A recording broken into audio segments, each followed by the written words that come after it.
당신이라면 아이를 버리겠습니까? 아니면 인생을 버리겠습니까? 누구의 인생을 지켜야 했을까? 아이였을까? 아니면 어머니 자신의 삶이었을까?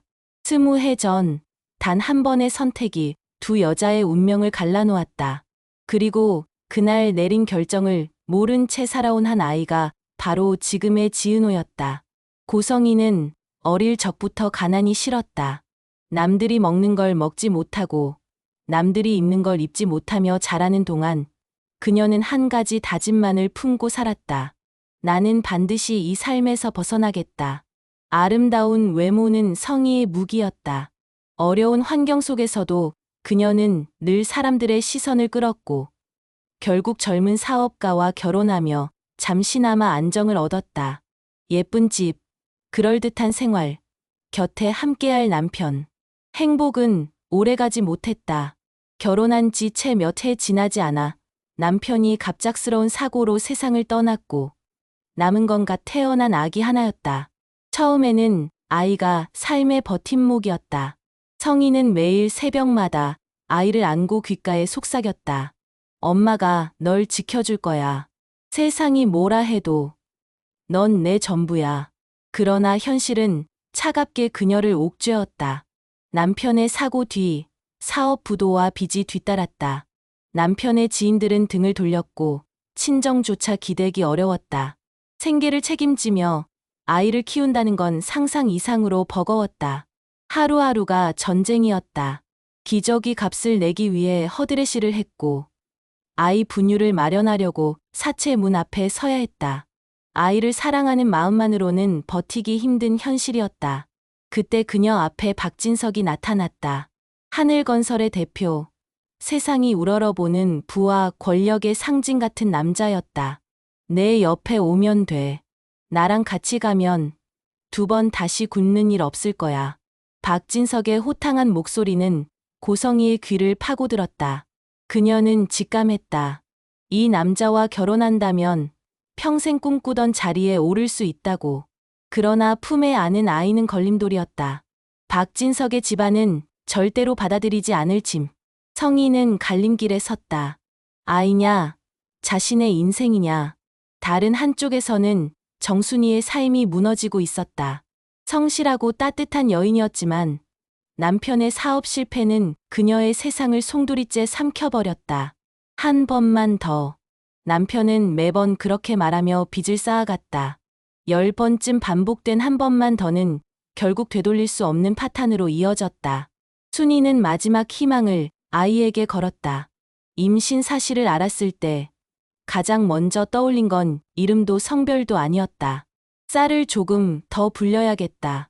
하루 3끼 밥상을 지키는 게 그녀의 삶이었고 아이가 오면 밥상 위를 더 풍성하게 채울 수 있을 거라 믿었다. 하지만 하늘은 잔인했다.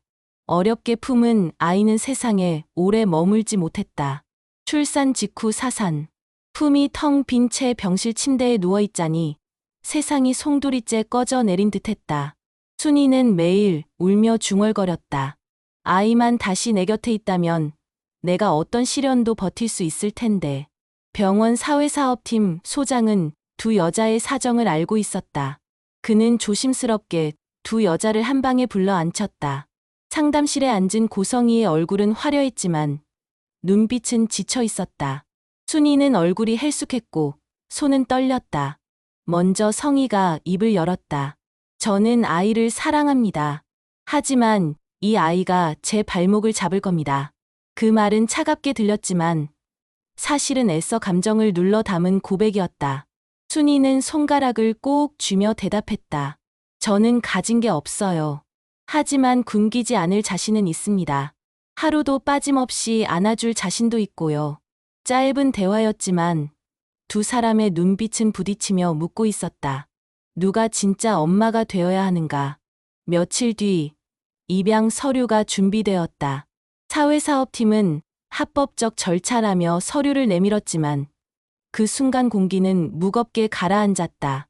고성이는 펜을 들고 오랫동안 움직이지 못했다. 내가 정말 내 아이를 포기하는 건가? 그녀의 머릿속에는 두 개의 장면이 교차했다. 품에서 잠든 아기의 얼굴, 그리고 박진석과 함께 웃는 자신의 모습. 결국 그녀는 이름을 적었다. 마지막 획이 잉크에 번져 흔들렸다. 정순이는 눈물로 젖은 눈으로 또박또박 자신의 이름을 적었다. 그녀의 손끝은 떨렸지만 눈빛은 단호했다. 그 순간 아이의 운명은 바뀌었다. 성인은 마지막으로 단호히 말했다. 조건이 있습니다. 아이는 내 존재를 몰라야 합니다. 순이는 울먹이며 고개를 끄덕였다. 이제부터는 제 딸입니다. 어떤 일이 있어도요. 정순이는 아이에게 새로운 이름을 주었다. 지은호. 그날부터 아이는 정말 그녀의 딸이 되었다. 순이는 아이의 볼에 입을 대며 매일 속삭였다. 은호야, 밥은 꼭 먹어야 해. 밥 생각이 없을 리가 없잖니. 그 말은 은호의 삶을 지탱하는 주문처럼 자리 잡았다. 훗날 은호가 해맑고 긍정적인 성격을 지니게 된 건 바로 그 어머니의 끊임없는 속삭임 때문이었다. 정순이는 헌신적인 엄마였다. 장사를 하며 하루 세 끼 밥을 지켰고 아픈 밤이면 뜬 눈으로 아이 곁을 지켰다. 그녀에게 은호는 피보다 깊은 눈물로 맺은 딸이었다. 그러나 고성이도 아이를 완전히 잊지 못했다. 멀리서 지켜보며 은밀히 손을 뻗었다.